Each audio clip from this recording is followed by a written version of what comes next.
नमस्कार मु ईशिता एवं आपण देखुछंती वन वर्ल्ड न्यूज। आसंतु जानिबा आजिरो सुना और रूपा बजार रो सबुठारु बड़ अपडेट। आज भारतीय बुलियन बजार रे सुना और रूपा दर रे जोरदार वृद्धि देखिवाकु मिलिछि।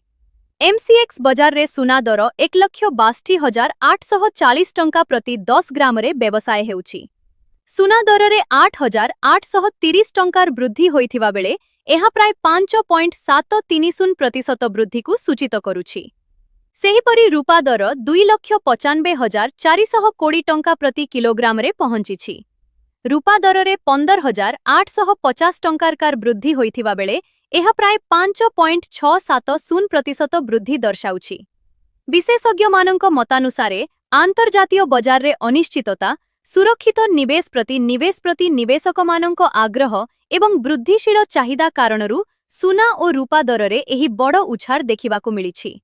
एहा थिला आजिर सुना और रूपा बजार अपडेट। एभଳି अधिक व्यवसाय और आर्थिक खबर पाई